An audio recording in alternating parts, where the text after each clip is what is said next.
샬롬, 청년부를 담당하고 있는 심상익 목사입니다. 지난주에 건강이 좋지 않아서 기도를 부탁드렸는데요. 조금씩 차도가 있고 목소리도 많이 회복되었습니다. 함께 기도해 주신 모든 분들께 감사를 드립니다. 이번 주에는 열왕기서를 들어가기 전에 미리 보는 성경 말씀 그 마지막 시간이 되겠습니다. 하나님께서 미리 말씀하신 왕의 리더십에 대한 부분을 함께 보고 있는데요. 오늘도 이 말씀이 여러분의 그 모임 가운데 도움이 되었으면 좋겠습니다. 자, 그럼 시작합니다. 고고고! 재물을 자신을 위하여 쌓아두지 말라.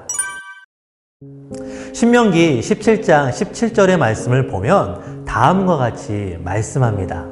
은금을 자기를 위하여 많이 쌓지 말 것이니라. 왕이 되어 권력을 갖게 되면 재물이 따라오기 마련입니다. 그냥 먹고 살 정도가 아니라 정말 어마어마한 재물이 들어오게 되죠. 재물이 많다면 다 좋은 걸까요? 아니요. 이때 정신을 똑바로 차려야 합니다. 옛날이나 지금이나 리더에게 흠이 생기는 이유 중 하나는 재물에 관한 것이기 때문이죠.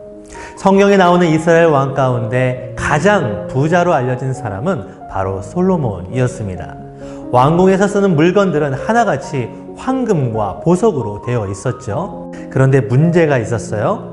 솔로몬은 그 엄청난 재물을 자신을 위해 쌓아만 두고 백성들과 나누지는 않았다라는 겁니다. 오히려 한술 더 떠서 백성들에게 과중한 세금을 부과하였고 백성들을 동원하여 국가적인 건설, 공사를 쉼없이 진행하였죠. 오늘날에도 유럽을 가면요, 프랑스 파리의 베르사유 궁전이나 이탈리 로마의 콜로세움 같은 화려한 유적지를 볼 수가 있는데요. 이러한 건축물들은 그냥 만들어진 것이 아니에요.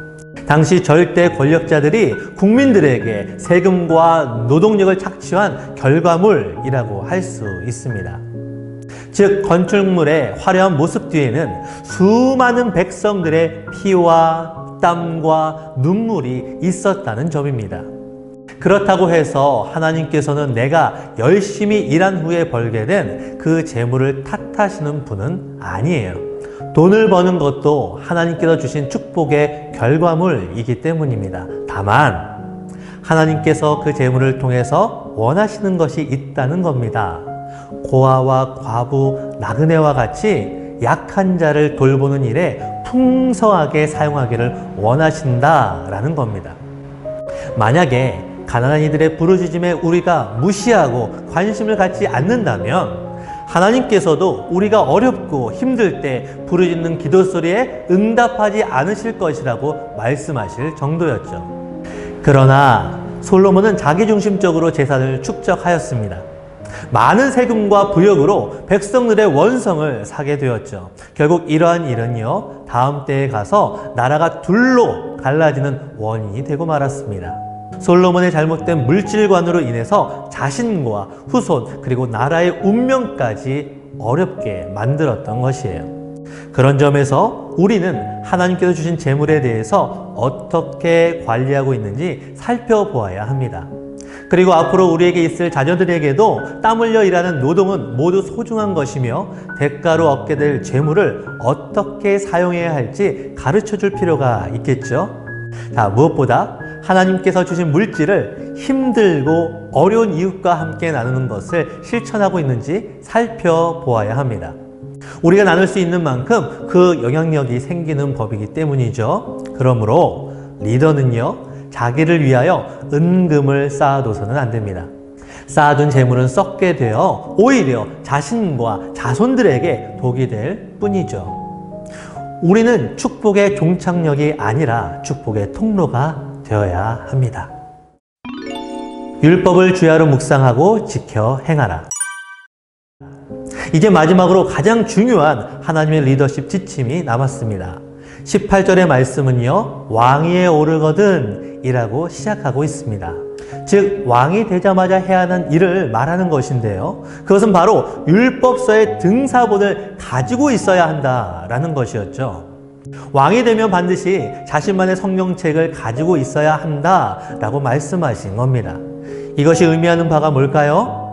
하나님께서 우리에게 성경을 주신 것은 한 곳에 보관하며 다 함께 보던 책이 아니라 각 사람이 개별적으로 소지해서 가지고 있어야 함을 의미하는 것이죠.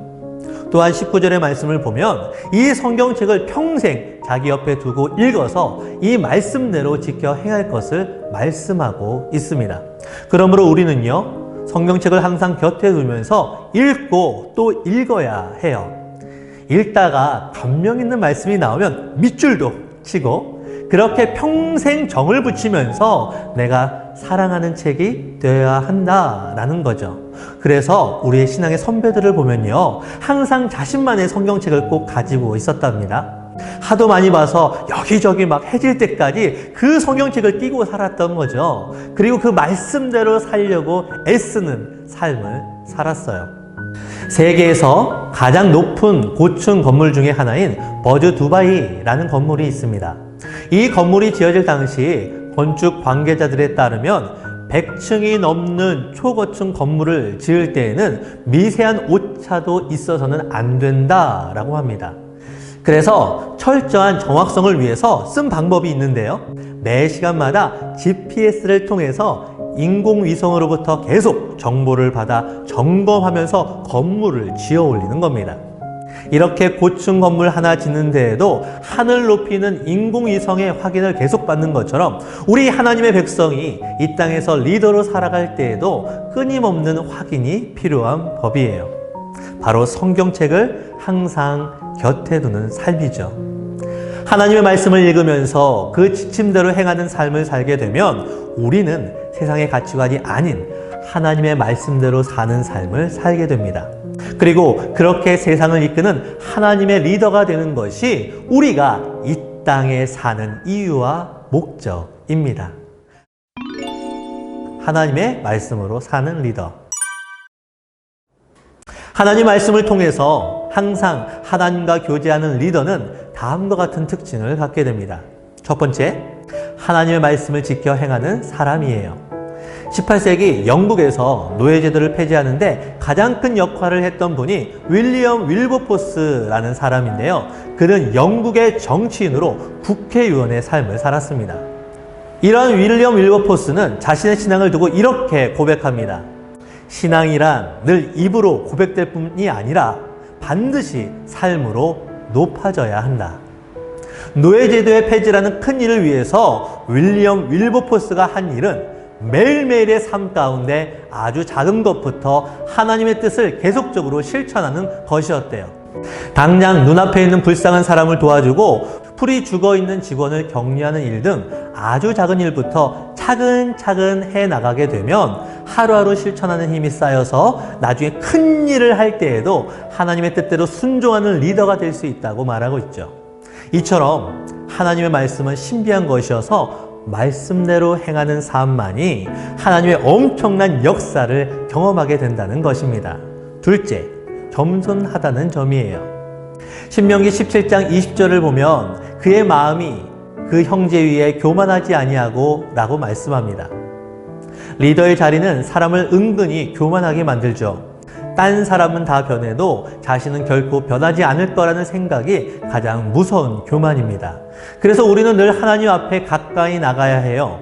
겸손은 하나님의 말씀으로 늘 자기를 비추어 볼 때 자연스럽게 배어나게 되는 법이죠. 말씀을 통해 하나님을 가까이 하는 자가 사람들을 진정으로 섬기는 리더가 됩니다. 셋째, 치우치지 않는다라는 겁니다. 신명기 17장 20절의 그 중간의 말씀을 보면 이 명령에서 떠나 좌로나 우로나 치우치지 아니하리니 라고 말씀합니다. 리더에게는 한쪽으로 치우치지 않는 균형 감각이 반드시 필요하다는 것이죠. 리더가 되면 수많은 사람들이 그에게 와서 자신의 편을 들어달라고 아우성치게 됩니다. 그때 리더는요, 수많은 말을 듣게 되죠. 판단을 내리기가 무척 어려워지게 된다는 말입니다. 그때 필요한 것이 바로 하나님의 말씀이에요. 하루하루 하나님의 말씀으로 묵상한 리더는 이때 빛을 발하게 되는 것이죠. 리더로서 선택해야 하는 순간에 하나님의 말씀이 그 기준을 잡아주게 되는 겁니다. 그래서 균형이 잡히고 공정한 리더십을 발휘할 수 있게 됩니다. 넷째, 하나님의 리더는 성공을 오래 유지하게 됩니다. 20절의 마지막 말씀을 보면요, 그와 그의 자손 왕위에 있는 날이 장구하리라 라고 말씀합니다. 이것은 단순히 동화의 마지막 말처럼 오래오래 행복하게 잘 살았습니다 와 같은 그런 의미가 아니에요. 자신의 대를 넘어서 다음 세대에 이르기까지 탁월한 리더가 계속해서 나오게 되는 것을 말합니다. 이러한 축복은 그냥 오는 것이 아니에요. 하나님을 꼭 붙잡고 놓지 않는 자와 그 후손에게 주어지는 것이죠. 말씀을 배우고 말씀대로 행하게 되면 하나님께서 그 가문과 함께 하셔서 축복과 임재하심이 계속될 것이에요. 그러므로 우리가 지금 할 수 있는 가장 큰 일은 하나님 앞에 바로 서는 삶입니다. 그러면 하나님이 함께 하셔서 우리뿐만 아니라 자손 대대로 하나님의 리더십을 가지고 이 땅을 아름답게 사는 삶을 누리게 될 것입니다. 이렇게 열왕기 말씀을 들어가기 전에 하나님께서 말씀하신 바를 모두 함께 나눠보았습니다. 그럼 오늘의 말씀을 정리해 볼까요? 첫 번째, 하나님의 리더는 재물을 나누며 축복의 통로의 삶을 사는 사람이다. 두 번째, 하나님의 리더는 말씀을 가까이 하는 삶을 살아간다. 세 번째, 하나님의 리더는 말씀을 통해 네 가지의 특징을 갖게 된다. 말씀을 행함, 겸손, 치우치지 않음, 오랜 성공을 유지함. 이렇게 네 가지 특징이죠. 자, 그렇다면 나눔 질문 한번 같이 나눠보겠습니다. 첫 번째, 나는 내가 가진 물질을 어떻게 가진 것이라고 생각하고 있습니까? 그리고 그 물질을 어떻게 사용하고 있는지 함께 나눠봅시다. 두 번째, 하나님의 리더가 말씀을 통해서 갖는 네 가지 특징 중에서 가장 기억에 남는 특징은 무엇입니까? 그리고 그 이유와 함께 나눠보는 시간 가져보도록 하겠습니다. 자, 그럼 오늘도 여러분 열심히 나눔 시간 되었으면 좋겠습니다. 안녕!